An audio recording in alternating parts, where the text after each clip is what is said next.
Our next speaker is Randy Tone. Randy?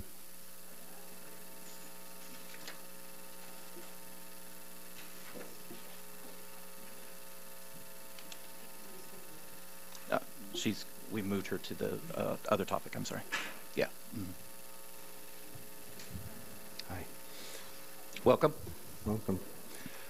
Good evening, President Rogers, Superintendent Allison, and board members.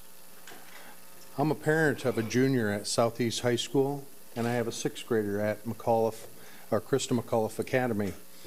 I do a lot of volunteering in the school system, and I also live in the area where the new high school will be built. And yes, my family does want option B. There are so many other families out there that feel the same way, but they've kept quiet. Basically, once you see all the facts, everything should be, it's a clear choice on what should be done. Southeast students are hardworking, and they perform well beyond what the surroundings that they currently have. Let's put the attention back onto the students and the staff at Southeast High School and do what's right by them. If you remove the emotion from the decision process and you look at the facts of the three different options that were presented over the last couple months, option B is a logical choice. Tonight, please send a message to the students and the staff at Southeast that they are just as valued as the rest of the students across the whole Wichita USD 259. Let's get started building the new high school and move the Golden Buffaloes to their new home. Thank you. Okay. Thank you, Randy. Very good. Thank you.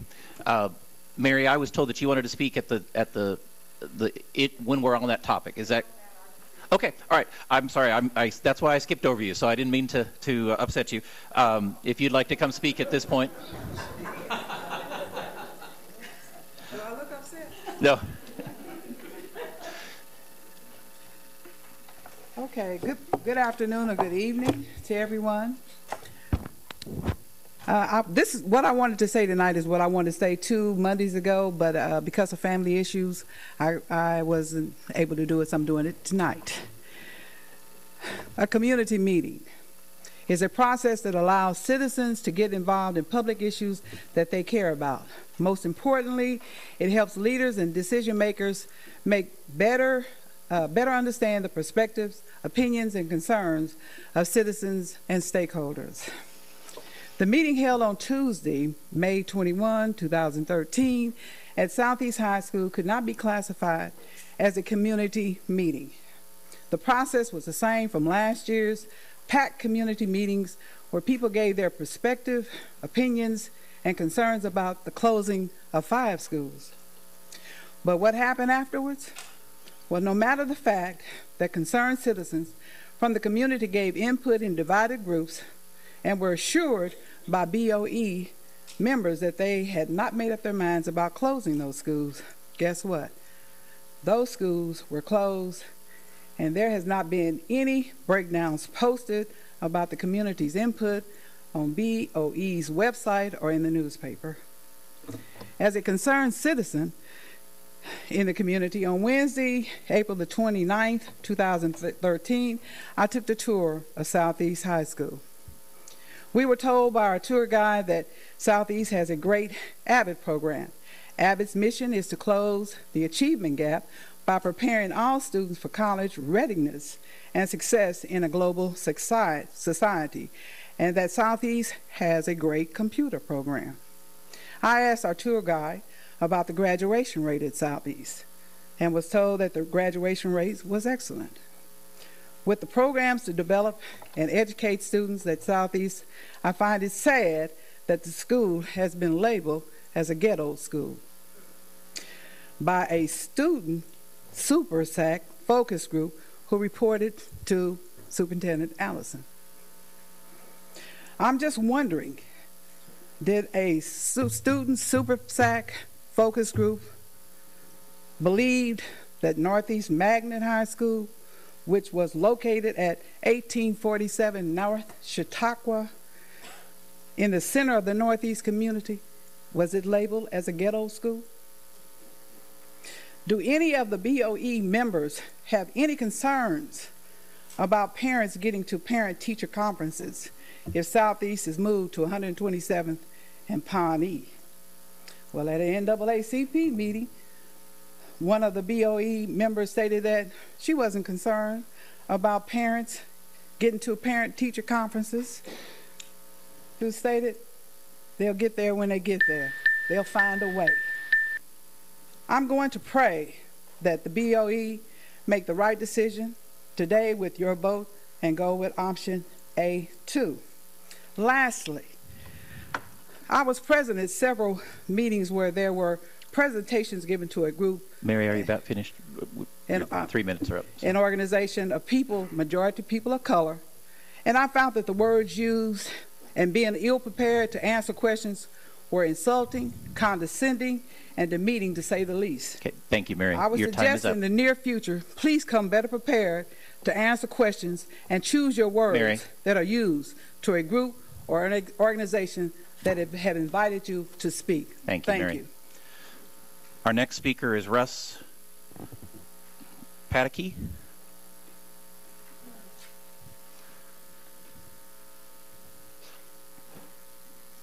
Do apologize if I pronounce that wrong. My kids don't like me pronouncing in public, so.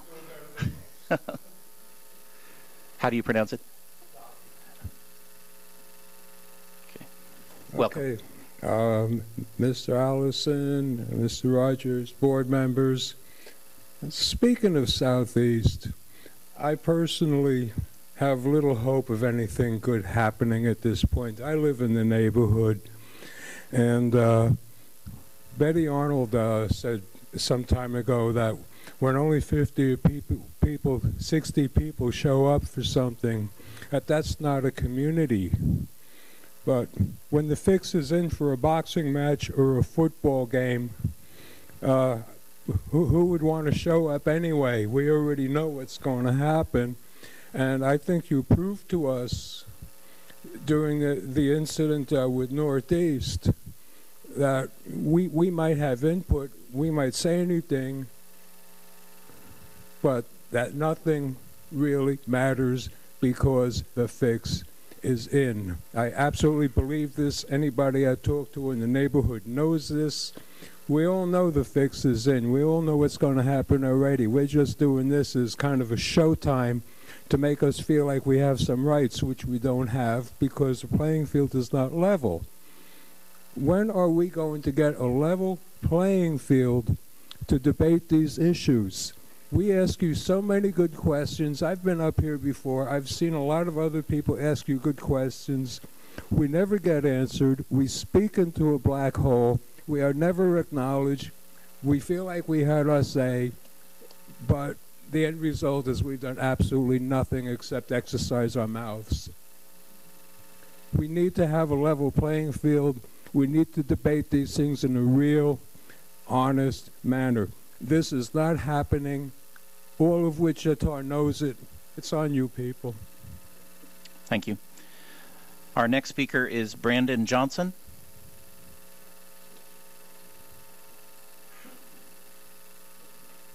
Welcome, Mr. Johnson. Good evening. My name's Brandon Johnson. I'm a lifelong resident of this great city and graduate of a former inner-city high school, Northeast Magnet, class of 2004. I'm here tonight because I find what seems to be a new trend of closing our inner-city schools to be quite disturbing. Is the reason that our school board does not wish to keep such an esteemed school at Lincoln and Edgemoor because they do not feel the investment in the community would produce desired results? We've been told before that this building is outdated and falling apart, and even after, this board had already spent millions on a new science wing. If the property is nearly as bad as the picture being portrayed, what is the true feasibility of any entity, business or school occupying the facility under current conditions? Will the property be upgraded? And if so, where will the money come from? Or would the property be auctioned off to a business developer whose sole purpose would be to generate revenue as opposed to education of youth in this area? Now, I'm not naive to the fact that there are concerns about the neighborhood, and as a parent myself, I would not want my children to attend a school in a negative environment, but at the same time, I did so. And I turned out pretty well. I'm married with 2 children of my own. One is in USD 259, I started a community organization, and I'm working on helping young people in the next generation. With that focus in mind, I'd like to offer my organization will commit to helping develop that area. We do neighborhood revitalization now, and we will do so, and I personally will mentor at Southeast, as I do at Spade and Gordon Parks right now. We can start work within the next 6 to 12 months, and coupled with the expansion, if we do option A, in the west of the building, we can have some great work done by the 2017 completion date, as said by the board. Keeping Southeast at Lincoln and Edgemoor saves money, and we all know our state legislature is happily cutting our funding for educating our young people, which is why we're here this evening. This brings me back to the point. Do we spend $54 million and create a new school, or do we spend, with option A, $23 million? Do we pay First Student more money to bus our kids out to 127th Street? Do we force parents who only have to drive 5 or 10 minutes to get to the current location of Southeast to now drive 15 or 20? Do we force those same parents, many of which are low income, to pay more in gas? Or do we as a community and board break the promise to the community surrounding 127th Street to build a school that holds up to 1,800 students instead of a smaller one, as we've done in Bel Air? As you remember, broken promises are what has led us here tonight. Or do we, through the action of revitalization, enhancement, and coming together as one, show this community that neighborhood schools are important, that we are considerate of the parents and the children, and we are good stewards of the taxpayers' money, that we can keep schools in the community, as you've done with Spate? I leave that decision to you and pray that the decision made is best for our community. But I close with this thought. Why is it that our inner city areas cannot have these great new schools that the areas surrounding Wichita receive? We are all one community, and we all should be afforded the same opportunities. Thank you, and God bless. Thank you. Our next speaker would like to ask you to withhold on the clapping and applause. This is not the place or time for that. There's people on both sides of the issue. That's not why we're here. Our next speaker is Reuben Eccles. He'll be our last speaker on public communications, and then we have other speakers on the agenda item.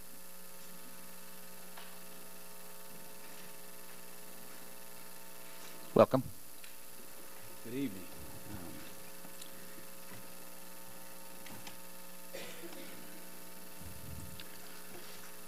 Superintendent Allison and school board members, as I stated before, when I came here on the last time that was here, I believe this issue, again, is a matter of trust. As a parent and concerned citizen, I was asked to be a part of an advisory committee that looked at the closing and relocation of Mueller, Northeast Magnet, and a few other schools. When some of the schools closed, I did not say a word because I believe that the reasons the school board gave were valid and truthful. I especially believe that if our children's health was being endangered, then we ought to close Mueller. So it's a surprise to me when one of your own employees of the district, whose job is to inspect the schools, Mr. Hinkle, was quoted as saying there was no problems with the building. Now, some of the school board has said the article was sensationalized, and I went out on a tangent in bringing up that article. But no one on this board has challenged Mr. Hinkle's statement. No one on this board or the superintendent has come forth and said that his contradictions of what was told to the public is not true. So why should the supporters of moving Southeast believe that 6 months down the road, the information you're giving them now would not change? Secondly, it was said that by some of the Wichita Southeast students that they have said they have called Wichita Southeast a ghetto school, has been mentioned before. If any person had told me that, I would have asked, what makes a ghetto school? Too many black, brown, or poor children? What is a ghetto school? Is it not being in an affluent neighborhood? Every school member should have objected and corrected that student for that type of labeling. You see, if that was me, my answer would be that if it's so-called ghetto school, the solution is not to move it, but to support it even more. Because I would have made it loud and clear that area which Southeast resides is a community. It is not a ghetto. It seems to me that if there was a community that needs the school the most, it would be that area. Likewise, Gordon Parks Academy is also being called a ghetto school. But I hear no one talking about moving it, nor are they talking about putting money into upgrading the dangerous pickup area. I go to pick up my daughter, and it's probably one of the dangerous areas that you can go in times to pick up your children. They don't even talk about putting resources and putting a fence, a gated enclosed area for the recreation area where our students are I think, left unsafe. They're not talking about providing an 800-seat auditorium like Christa McCullough No, the solution for these ghetto schools is to move them or do nothing. My son, who goes to Northeast Magnet, which used to be located in the so-called ghetto area, would walk right up to the street, right up the street to Wichita State University and receive help from the best tutors in the city with the TRIO program. In that so-called ghetto area, he was supported by two of the best pastors in the city, Reverend Lincoln Montgomery and Tabernacle Bible Church, and St. Mark United Methodist Church Assistant Pastor Sherdale Breathitt, who would bring the students together at least once a month and support the students at Northeast Magnet. My son and my two nieces that are now, that were at the so-called ghetto school, were able to walk right to McDonald's or go onto the campus and eat. Now that they're at Northeast Magnet, they have to, if they ride with somebody, they have to drive like crazy to get to the to someplace to eat and hopefully not get a ticket or have a wreck. Thank you, Pastor Eccles. I just want to end, and I just believe that option A is the best option. Thank you. God bless. Thank you. All right, we'll move on to the next item, please.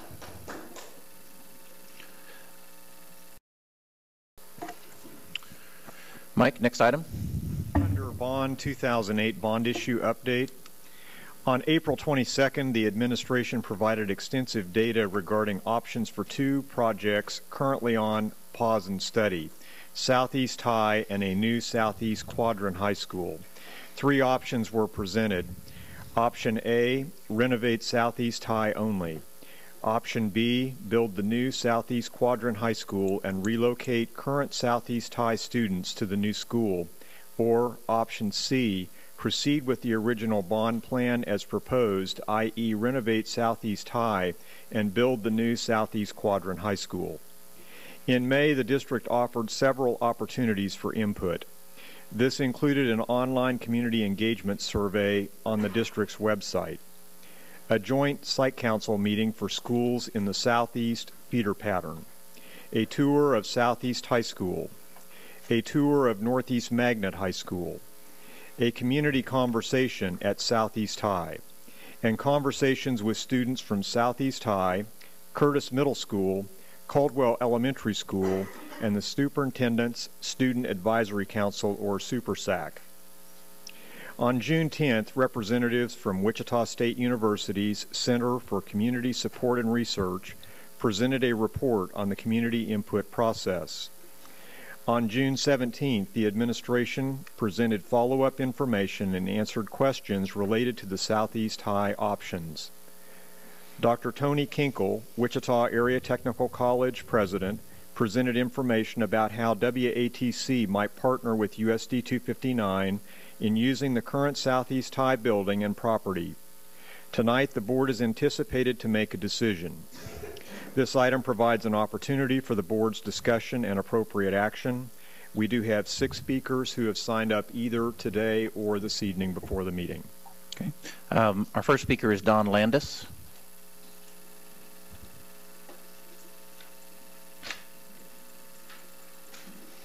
Welcome, Don. President Rogers, members of the school board, and Superintendent Allison. Finally, the big day is here, and it's decision time. I know that all of you have carefully considered the facts before you, and have spent considerable time in talking to Wichita citizens about this issue. I appear before you once again to ask you to keep your promise to improve Southeast High School at its current location.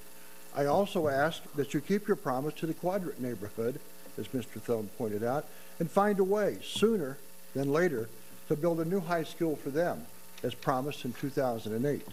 At the school board meeting on March 11th, the handout showed that even before the new Quadrant school is open, it will be at maximum capacity. Where will the ever-increasing student population go to high school once the Quadrant is at capacity? During various public meetings, the superintendent has presented at least 2 possible answers to this question. We could expand the Quadrant High School to 2,400 students, which the current design allows for, by adding a new wing. The cost is unknown, but no doubt substantial. Converting Northeast Magnet to Bel Air Comprehensive as originally designed. No word on what to do, what would happen if the successful magnet program, though, if this option is selected. Throughout the many school board meetings over the past 4 months, not one board member has posed this important question to the superintendent. Has anyone on the school board considered what will happen when the new quadrant high school is filled to its 1,800 student capacity? Isn't this a question that needs to be asked and answered as you make your final deliberations tonight? Wichita has been a community that leads by example. We have done it before. The commercial aircraft industry was born here and continues to be a vital part of our community. Pizza Hut, White Castle, Coleman, Koch Industries, and a number of other successful companies were started right here in Wichita. Documents Drug Store was a site of one of the first lunch counter sit-in demonstrations in America, propelling a movement that pushed the ugliness of segregation to the garbage can that it deserved. Tonight, Wichita can lead by example again by saying to all of America, we believe in neighborhood schools and we believe in investing in low-income neighborhoods. We believe our investment will keep them viable, working neighborhoods to the benefit of everyone in Wichita. We vote to keep Southeast High at Lincoln and Edgemore, and I thank you. Thank you. Our next speaker is Timmery Shibley. I believe she's canceled. I don't believe she was able to make it. Okay. Our next speaker is Bob McFarland.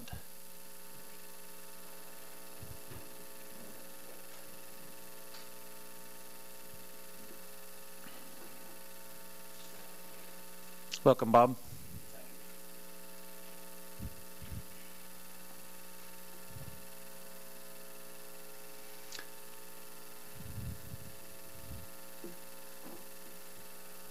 Mr. Allison and Mr. Rogers, I would like to start off by saying that I am pledged to support Southeast no matter where it is. I am pledged to support all Southeast students, parents, and staff. Personally, I support the moving of Southeast from the present location at Lincoln and Edgemore to 127th and Pawnee. I feel like that I came by this decision because I feel that if it remains where it is, that one day the new quadrant school will be built and that the Southeast District will be split. I do not want to see that happen.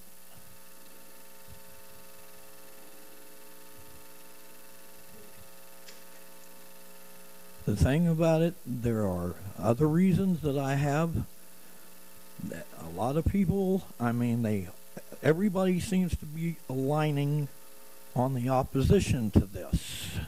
We get a lot of this and that. Some of it is valid arguments. Some of it is baloney. I mean, I've talked to people tonight that are my friends, that have been my friends for 30 or 40 years. They're on the other side of the argument. I can see where they're coming from. They think, what will we have to do when we want to attend our children's meetings and things? When we want to go to see games? Okay, there is a problem. Maybe getting off the topic, but Heights High School has been at 55th and Hillside for, I don't know, forever. There is only one housing development out there near Heights High School. I suppose they all walk to school, but that housing development has only been there for about maybe a year or so. Nobody said baloney about, hey, Heights is way out in the country. How are we going to attend games? How are we going to attend our parent-teacher conferences? But they get there. When Northeast Magnet took over the school that was going to be the school that would relieve Heights of the schools of the excess people, They didn't split heights up. Mr. McFarland, your 3 minutes are up. Yes, sir. Thank you for coming to see us tonight. So Thank you. appreciate it. Our next speaker, this is Dave Cook. Is Dave with us tonight? I don't see Dave Cook. Okay. Our next speaker is Janice Bradley.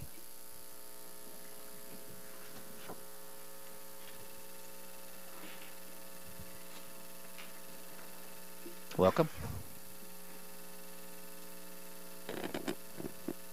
Good evening, Superintendent Allison, President Rogers, board members. Last week, we were treated to a performance by Tony Kinkle from WATC. It was kind of an escape hatch because it allows the board to say, oh, we can move southeast and it's not going to be a vacant building. The administration's going to take it over and we're going to have these Wichita Area Technical College possible tenants to give technical training to our students. While we appreciate the efforts to satisfy these concerns about a vacant building, the Wichita Area Technical College does little to alleviate the concerns. There is no contract. These are all possibilities. Job training is not educating. Your primary responsibility as a school board is the education of K through 12 students, not job training adults. If you encourage high school students into tech programs as part of their high school schoolwork and displace 2 years of reading, writing, science, etc., they are less prepared to adapt to future economic changes. Mr. Kinkle brought up his first point was this so-called skills deficit. I've researched this. Many economists, leading economists, say the skills deficit is a myth. It is a wage deficit. They're not paying people enough money. But what happens? Let's give a real-life example of what happens with tech training in the Air Capital. During the previous high school job training experiment, students went off campus to work and learn job skills. We have VOTEC. We have had that for ages. Then we had a horrific 9/11 attack. It virtually shut down our aircraft production for a prolonged period. The Cessna job training program closed down. Cessna Job Training Center closed. What happened to those Cessna training students?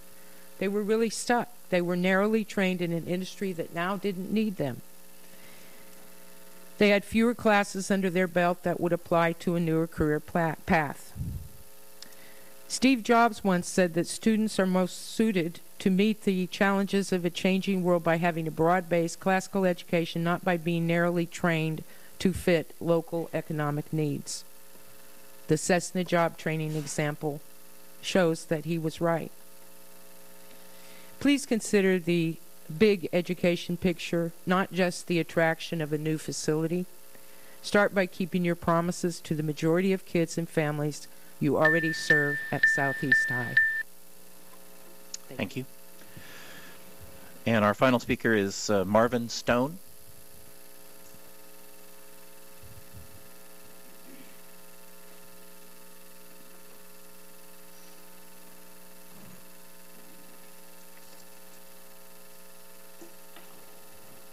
Welcome.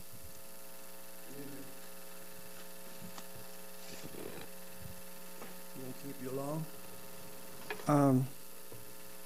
I just came this evening because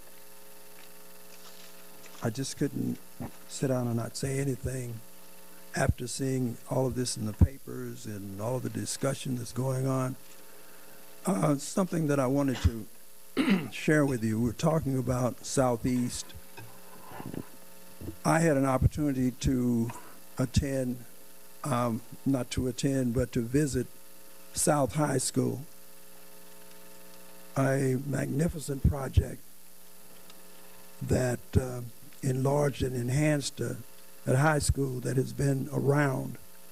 I had the children who graduated from South, and my son was here, so we went out there to visit. They have done great things with the money that has come through on the bond issue that was promised to everyone. Coming here on the parking lot, I just noticed no one's moving North High. There's all kinds of improvements. So I'm just wondering, what did I vote for, or what did the board? I don't understand how you don't fulfill your commitment or the promise that you gave to the people who voted, because the money definitely would not be here if the people who were concerned about their kids had not voted. So it's not a case of checkers or something you can play around with. So I'm just suggesting that option 8 be chosen, and that we keep the children foremost in mind. Thank you. Thank you very much.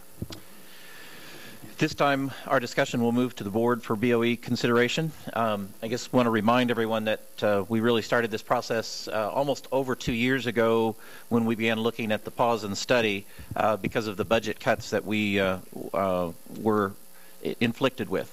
I feel we've been very methodical in our process. We've asked our superintendent to bring us options. We've given time for people to weigh in on the situation, and we wanted people to tell us what they value, what they view as important, as well as now it's our role to look at the future impact and the fiscal impact of the decision that we'll be making. Again, remind everyone that the crisis is, and the situation that we're in is not of our making. There are no easy solutions to a complicated dilemma prompted by significant reduction in state funding for all schools. We're not the only district that has been suffering the cuts, but since 2009, we have had over $60 million lost in our operating budget, which is over $650 a student. So it's a very significant sum of funds that we have to deal with. First, I would like to ask our superintendent to see if there's anything he'd likes to add to our previous discussions. And then what I'd like us to do as a board is discuss the options A, B, and C and what we're thinking about those. And then finally, I'll entertain a motion. Board members can then speak to that motion. If we can obtain 4 votes for that motion, it'll pass. If we cannot obtain 4 votes, we'll try that process all over again. So at this point, turn over to John if there's anything he would like to add. No, sir. I really don't have anything additional to bring to the table at this point in time, other than to once again, if there are any additional questions or clarifications you have about any of the information that has been provided you and we've discussed for a considerable amount of time, I'd be happy to go through that and answer any last-minute questions. Okay. Are there any questions of any board members on any of the previous materials that we received?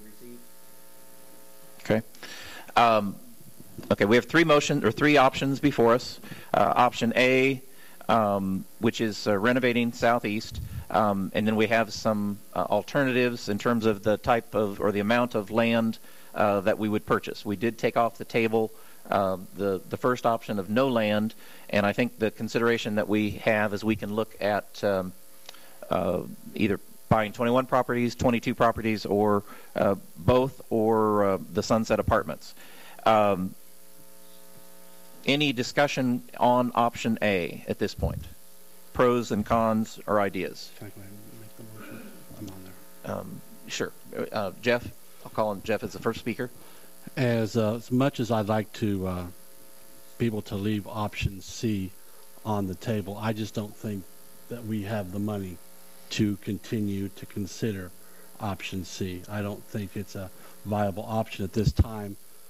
So I would like to make a motion, Mr. President, that we take option C off of the table and just consider option A or option B. Okay. We have a motion. Okay, we have a second. I was going to say if we didn't have a second, we'd go on. Motion by Jeff and a second, or by Connie. At this point, discussion. Cheryl? I am the one that has supported option C all along. I really thought we had to explore very carefully, keeping our promise for both options. And I think we've done that. And honestly, I would love to be able to build both schools. But when I started hearing that we have to pull $1 million out of every single one of our other high schools to get there, I can't justify affecting every student in the district. And so I have to support that we pull this as an option, because I just think that we have been put into the position where we can't afford to do both. Okay. Lenora? I did my best to prepare some statements tonight, so if you're going to dissect it, I'm going to try to sort of piecemeal through that as we move through the conversation. I may have to thread some of that together if you'll be patient with me. That'd be fine. There's in regards to option C, first of all, I just want to start by saying I have genuinely appreciated every person who's come down to share with us your thoughts, your feelings. There have been things said here at this podium tonight that I literally have heard for the first time, and so I genuinely appreciate that. We have sat for weeks and listened to you all with great anticipation. I will speak for myself in this regard. I pride myself on reading every piece of material I get, to dig a little deeper, to speak to community members, to go above and beyond.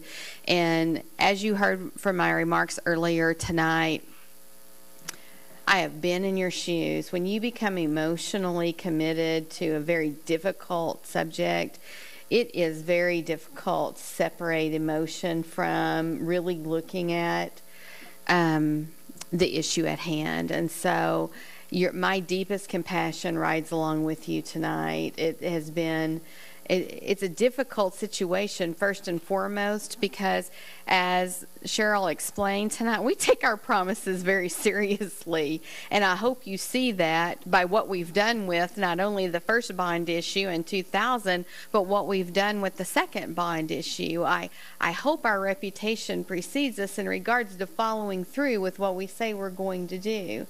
I don't think what this subject in particular has been something different than what we've been able to provide as our norm. I pride myself on our reputation that has preceded us. In regards to option C, the one topic that has resonated with me that's definitely affected me as your public servant is the whole prospect of voter mistrust. And I think that that's what's at the core of option C when we talk about that. So I'd like to just share with you that some of what my thoughts were earlier today as I prepared some statements is that spending priorities and changes will always, I can't emphasize that enough, will always change when funding is dramatically cut. The funding that is cut, as a reminder, is not tied to the bond issue money. It's tied to how you operate another whole school and fill it full of teachers and a whole operating staff. That's the dollars we're talking about here, not the promise of what we're going to do with the bond issue. It's two completely separate funding streams. I encourage you to stay with us on this tonight as we continue our conversation. Our promise is no different than a mother and a father and a family being laid off their job and a long-awaited family addition. It could be a playroom, it could be a swimming pool in the backyard, it could be a toy room or an extra bedroom where kids are not going to want to bunk together anymore. They're getting older and we need a new room in the house. That would have to be postponed or eliminated from the family budget.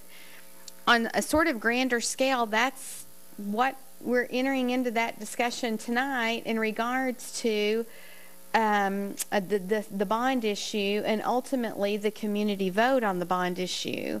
The state legislature had promised us when we entered into that bond issue to fund education in Kansas appropriately. The whole reason we're even here tonight having this discussion is because they've not followed through with that promise, and instead have drastically cut education, as Lynn just shared with you. since the time of the bond election. This board would like nothing better than to follow through with option C. Absolutely. I've not heard any discussion outside of that. However, it's not feasible given the lack of appropriate education funding. If there's any voter mistrust in this community, it certainly must lie at the state level of elected representatives, as they hold the purse strings and they've made the choice to not fund education appropriately. Thanks. Betty? I too am in support of removing option C. When we first experienced budget cuts, one of the things that the board agreed upon is that we would keep those cuts as far away from the classroom as possible. Last year, when we looked at moving attendance centers, we had a group of parents that asked this board to do the exact same thing that option C would provide. They stood before us and they asked us to take the budget and share and split the money so that those schools could continue in existence. And we voted against that. The consistency has to be there. If we look at option C, we are not keeping that commitment of the cuts as far away from the classrooms as possible. We are talking about cutting every high school here in the district. We are saying that in order to keep a building in operation, we will sub-fund the balance of the comprehensive high schools. And I would imagine if that thought process had been submitted to the entire city and emphasized, we would probably have more concern. To cut the other buildings just to keep one in existence is not fair. So yes, I am in support of taking option C off the table. Okay, we have a motion before us to remove option C. Any further discussion? Seeing none, please cast your vote.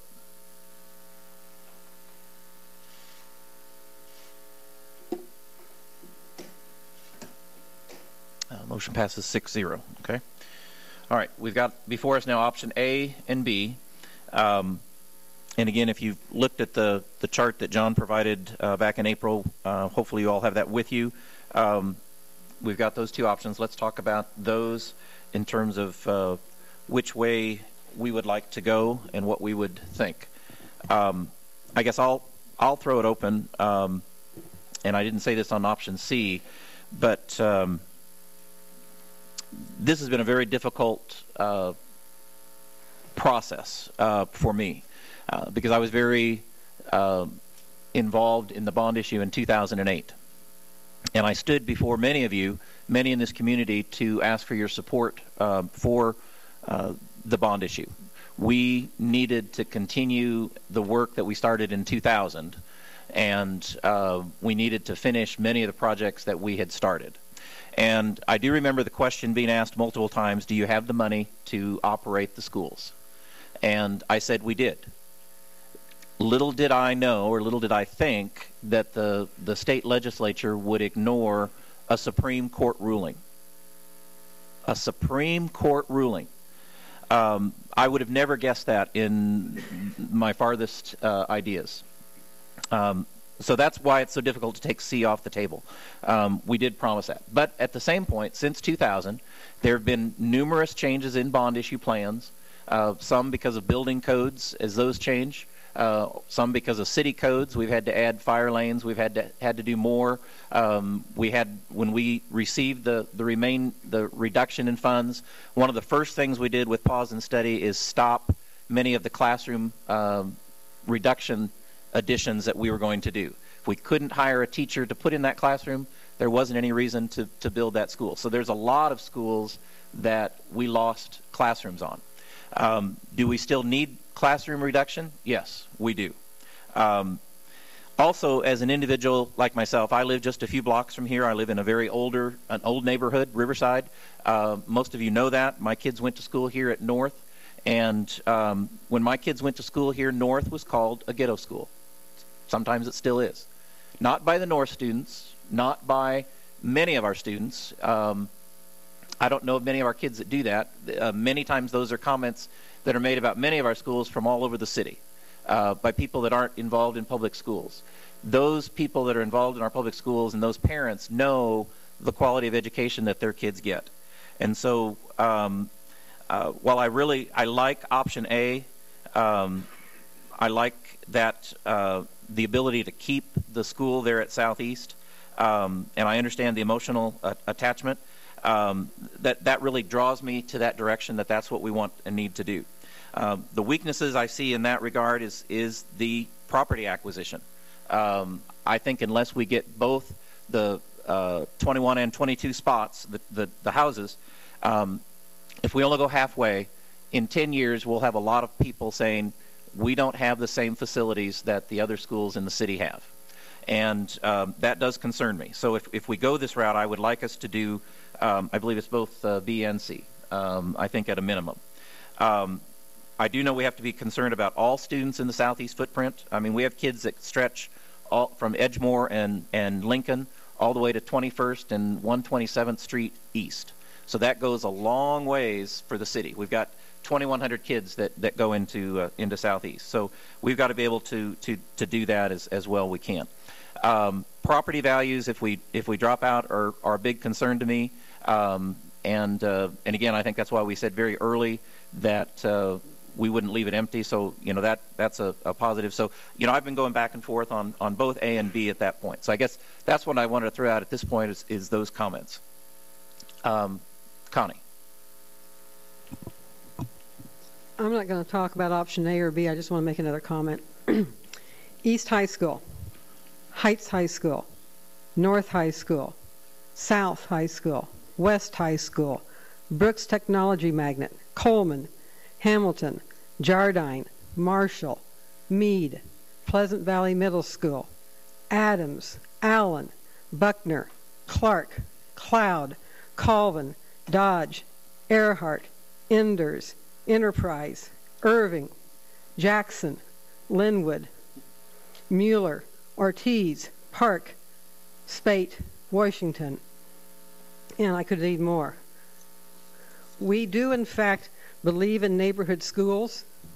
We believe in investing in low-income neighborhoods.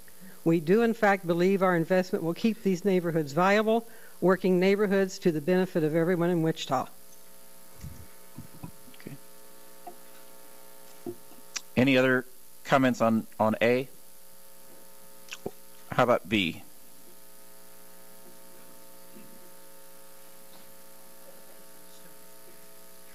Cheryl. I would like to just say a couple of things about A. I didn't punch fast enough. Sorry about that.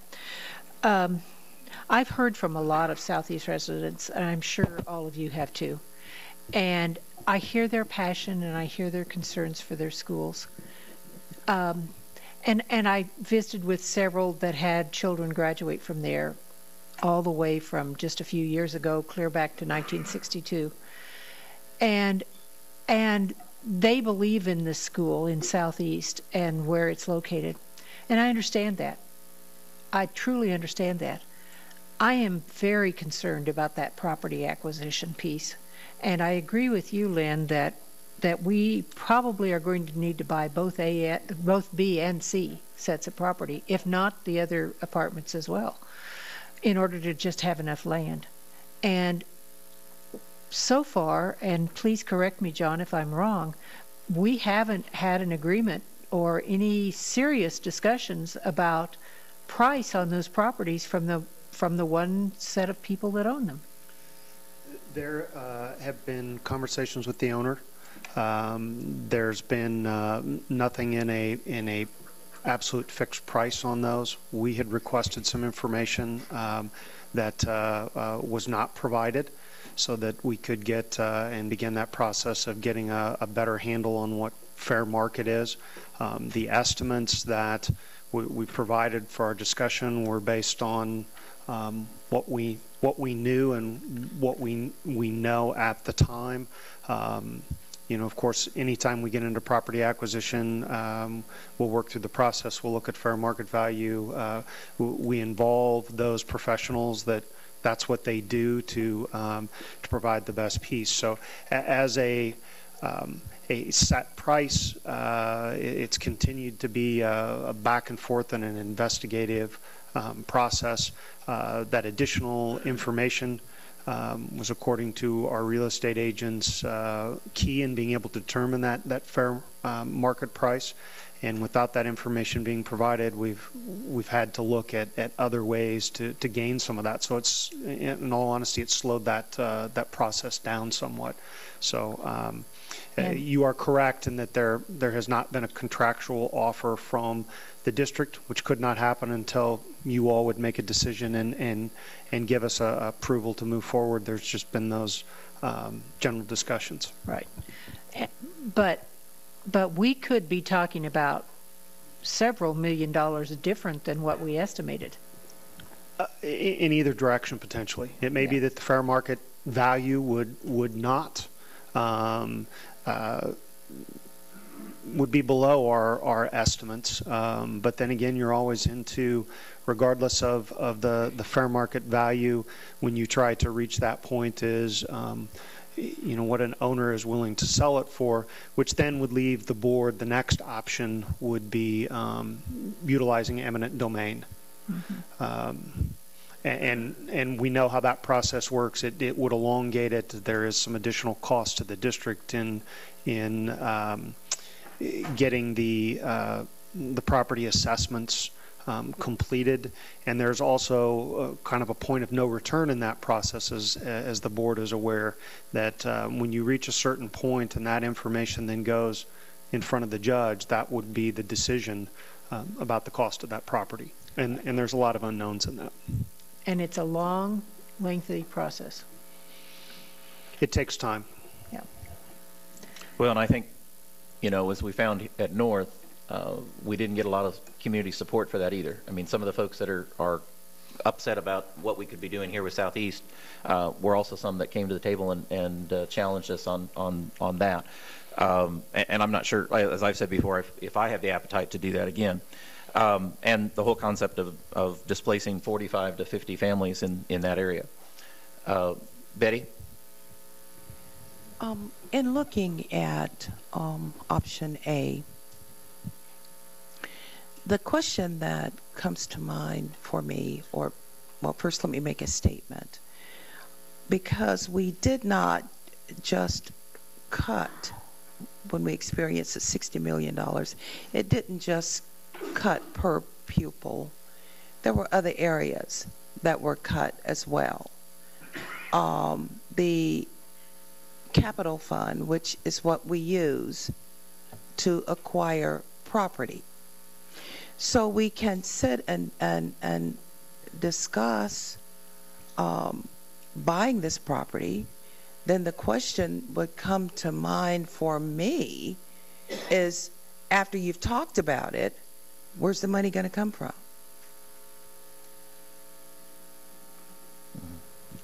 Okay. Other comments? Okay, at this point, we need to, what's our pleasure? Connie? Mr. President, are you ready for a motion? I think we are. And I think board members know what the options are, so let's give it a try. Okay. I move that the Wichita Board of Education move forward and approve option B I move that we authorize the administration to begin the planning and implementation of this option, and that we instruct the administration to begin negotiations with the Wichita Area Technical College for the implementation of a jointly run vocational campus at the current Southeast High School location, as well as the sale and relocation of USD 259 downtown administration facilities. And included in this motion would be continued updates to the school board. I will second that. Okay, we have a motion by Connie and a second by Jeff. Discussion? Lenora? Yes, I'd like to just finish my thoughts for this evening, as I mentioned earlier, that are prepared. Before I begin to share my thoughts and concerns with you this evening, I want to assure you that I have met regularly with the newly sworn-in District 5 BOE representative, Mike Rohde, so my comments and vote tonight also reflect his combined voice and support, and thank you for that, Mr. Rohde. It's disappointing that two outside forces are shaping the future of our children's education. One who won't provide the knowledge to whether they would allow the property to be purchased that's required to expand the existing site to give equity and opportunity to students. The second is our own elected legislature, who believes education in an urban setting is not as important as a suburban setting, by cutting the amount of funding that was promised to us as long ago as November the 8th, 1966, which Mr. Rohde brought to my attention. At that time, the voters approved a constitutional amendment establishing a 10-member Board of Education having general supervision over public schools, with the legislature required to make suitable provision for finance of the educational interests of the state. So I'm somewhat entertained that our legislature wants to take the Constitution to the voters, which clearly they've already done, and we've heard from. So I don't know how many times we need to do that. That's a sidebar, forgive me. Without the knowledge of the cost to acquire ground or the knowledge of future funding from our own state government, it makes it difficult to vote to expand a building, or, as the public has reminded us of our promise to the community when the bond issue was proposed, to build a new building and renovate an old building. It clearly narrows the choices we make because it may cost the children in the future more than we know, with deep cuts to programs outside of the core curriculum, and other programs would impact our children's ability to succeed in the future. These cuts would be required district-wide, as Ms. Arnold has shared, and not just affect Southeast students. To wait much longer to decide will only impact the future of Wichita Public Schools, as students have already waited 5 years. Children that could be graduating from a new or remodeled building are not. It's a proven fact that teachers, quality buildings, programs, and activities produce graduates that have a better chance to succeed in the world, and we need to provide that to them. These decisions need to be what's best for the school district as a whole today, as well as the next 20 to 30 years. I'm also reminded that bond money is a use it or lose it proposition. We cannot save bond money in hopes of regaining appropriate funding from Topeka and then attempt to build a new building or a new school in the southeast quadrant at that time. Instead, we must do our best to determine what's the most prudent way to use bond money that will satisfy the needs of the students and community today and the needs of students in the community 20 years from now. Being good stewards of taxpayer dollars is a very high priority that we take very seriously as the Board of Education. As for the concern that local retailers, grocers, and businesses will feel a negative economic impact if the students currently attending school at Lincoln and Edgemore are relocated to Southeast Pawnee, I will remind you again that this board has promised that building will not only not be vacated, but it will be filled with USD 259 employees and very realistically filled with WATC students and staff from very early morning hours to very late evening hours year-round. I will even argue that the local retailers, grocers, and businesses might even feel an economic boom due to such a transitional use of the building. After weeks of carefully reviewing input from the community as provided by the WSU Center for Community Support and Research, the Caldwell Curtis and Southeast students' input, the Super SAC student input, and the input of those community members who have so passionately shared their thoughts and concerns at the board meetings over the past few weeks, I've come to a firm decision regarding whether or not to build a new school in the Southeast Quadrant and whether or not to relocate Southeast High School students to such a building. Because I do agree that the spirit and traditions of a school lie within the students and not within a building. Because I do not believe that busing children who live 2.5 or more miles away from school is forced busing, regardless of income or ethnicity. Because I do believe that if funding were to return to appropriate levels, that real estate can still be purchased and improvements still be made to the current Southeast building, because I believe that it is the very best use of the current bond money. I'm supporting option B tonight. Betty? I recognize that change is difficult. And oftentimes with change, we find all sorts of reasons to justify a position. But tonight, taking the oath of office, I'm reminded of the responsibilities of a school board member. And one of those is, although we solicit the input from the community, it is our responsibility to balance that input. We look at many factors, not necessarily based on emotions, but we are responsible for looking at the operation, the economical operation of our buildings. Now, when the legislature made the decision to cut education funding, there was public outcry. In fact, I had some things to say about it. But when their decision was made, it was a decision that we had to accept and respond to. We had to move forward. Now, they had to balance our outcry with whatever their priority was. We have to balance the public outcry. I've heard many reasons about not moving the building. And I've pondered over all of those reasons. The majority of the reasons had to do with the adult attachment to the physical location of the building. Excuse me. Please, comments at this point are not from the floor. No one can tell me what it is that I have heard. I can speak. Please. I'm serious, Mary and everyone else. The discussion is now at the board table. People have asked what we think.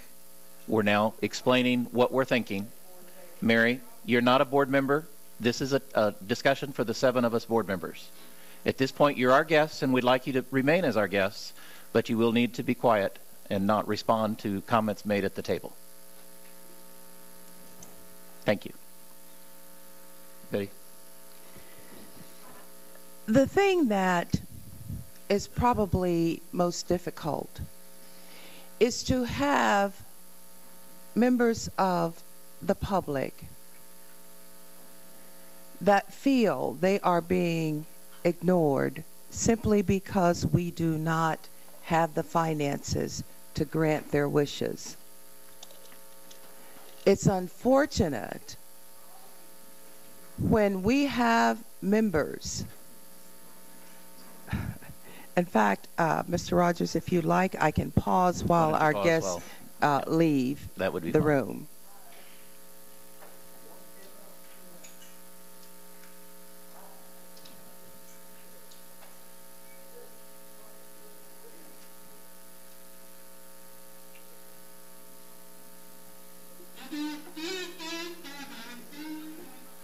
Thank you, Bill. Go right ahead.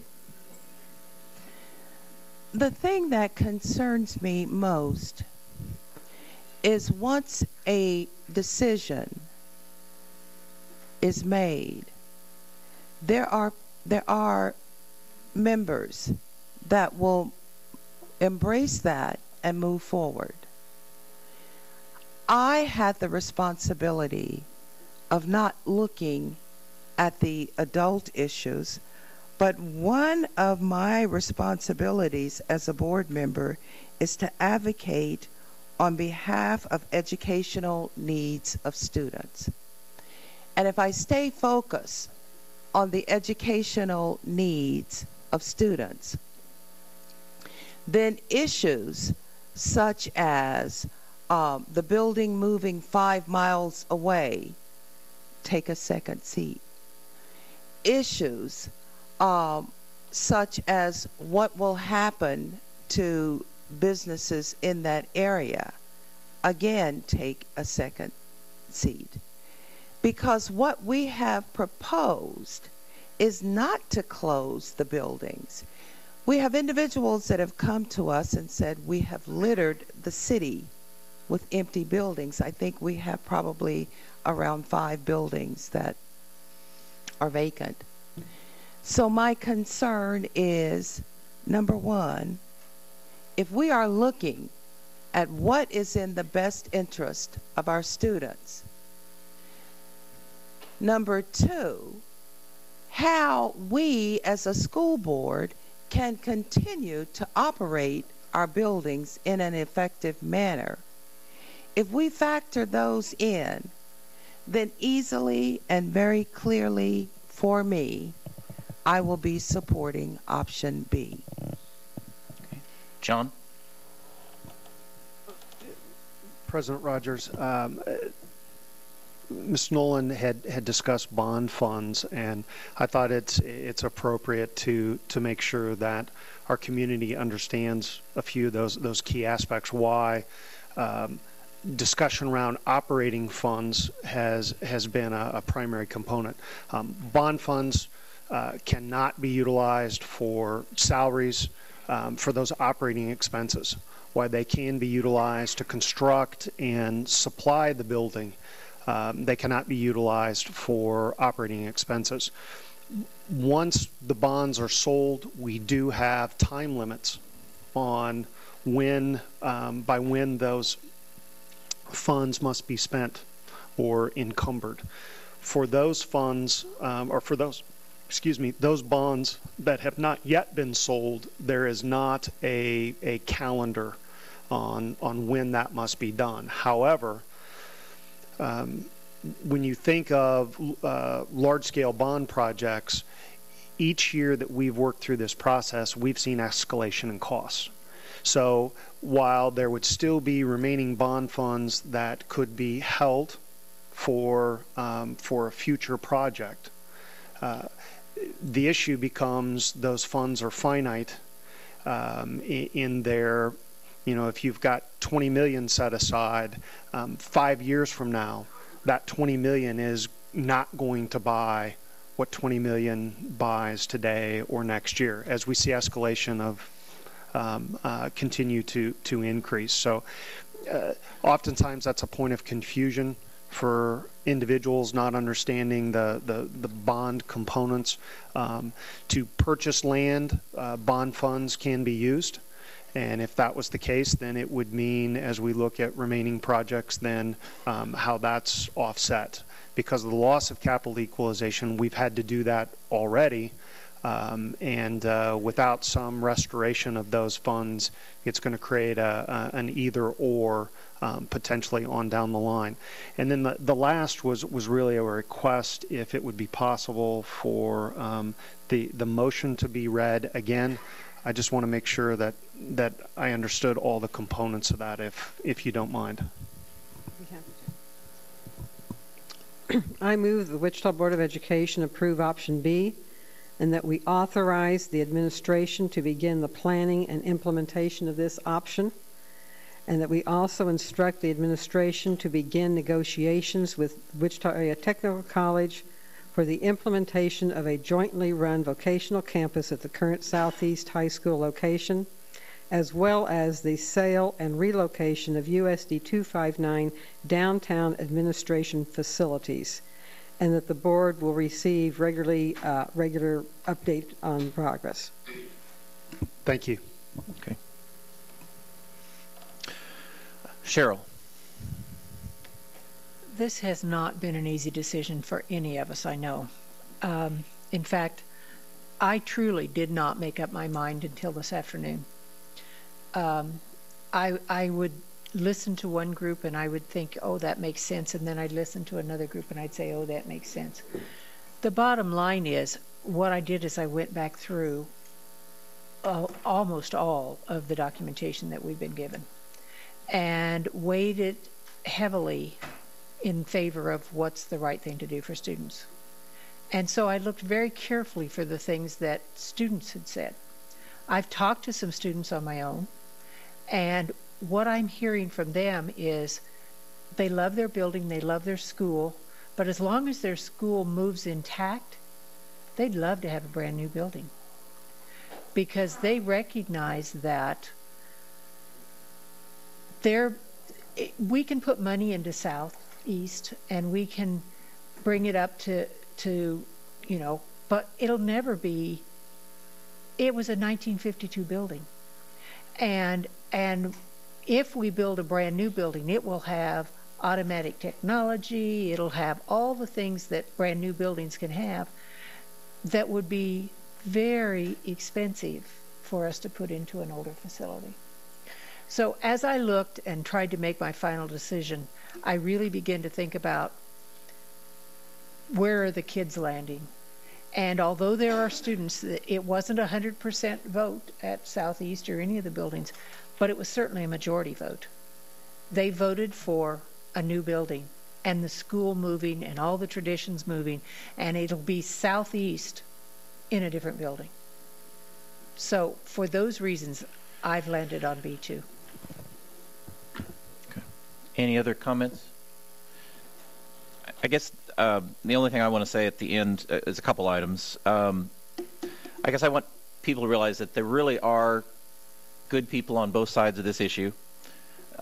We understand that. I can't really say enough about Mr. Landis or even Mr. Robbins. Our speakers have always come very respectful, and I appreciate that a great deal. That I think is very important as we have a public discussion. And as Cheryl mentioned, it is very difficult. None of us take it lightly, and none of us really like some of these decisions that we have to make. But a decision does need to be made. It's a time where we have to vote. That's our responsibility. As board members, that's what we were elected to do. We can't put that off. I also came to my conclusion on Saturday after debating the issue back and forth in my mind. As I mentioned, I find it difficult to move a comprehensive high school, out of a existing area, but a high school is a much bigger footprint than a grade school. The concern about will the building be big enough? We didn't ask. Well, yes, we did. We knew some of those questions and answers when we built the Northeast Magnet, because the hallways are much wider than many of our traditional schools. The information that we get sometimes does change. Somebody said the things change. Well, it does occasionally change because state laws change and rules change and things of that nature. I really, really, really like option A.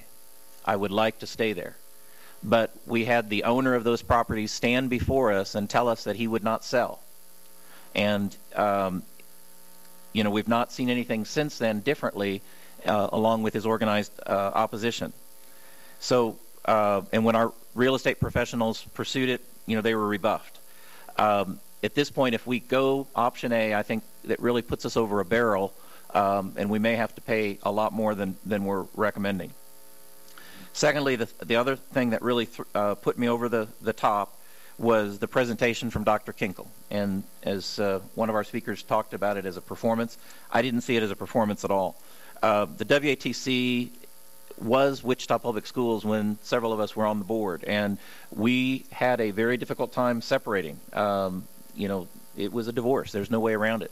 I think this is a great opportunity to reconcile and provide a monumental program for citizens in that area. And so I think that workforce needs, it is an issue that we have to face. We want our kids to be prepared at graduation with 21st century skills, whether they work, whether they go to the military, whether they go to a 2-year, whether they go to the vocational school, whether they go to a college. We want them prepared, period. And I had a teacher tell me, he says, if we have the ability to build the best for kids, why wouldn't we? So I think our concern, again, needs to be the full footprint. But when everything else gets thrown out, I think one of the things that we need to keep in mind is the issue we asked at the end of all of our community meetings. What was the very most important thing for Southeast? And I think you could say it's the same question for North, for South, for Riverside, for College Hill. I mean, you name the school. What's best, and that's children's education. So the thing that we at the board have really stressed is important is student achievement. And I think despite what we've faced in the last 3 years in regards to the budget cuts, the problems on the state level, whether we have a constitutional amendment, whether we not, I think it's important to remember that our graduation rates are climbing and achievement gap is closing. Remember or consider African American males had the largest gains of any subpopulation of male graduates. They were up 12% in the last 3 years. African American females had the largest gains of any subpopulation of female graduates, up 18.6%. And during the last 3 years, 2010, 2011, 2012, the graduation rate for the district increased as a whole by 11%. That's the work that we as a board are doing. And you know, our staff, our speakers, or our administrators, our teachers are the ones that are doing that, and we appreciate that tremendously, and that's what we're going to do even after this vote, no matter what the outcome is. So at this point, seeing no other speakers, please cast your vote.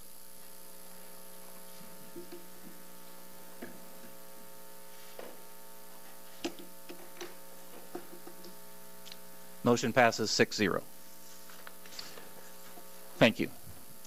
Let's take a 10-minute break.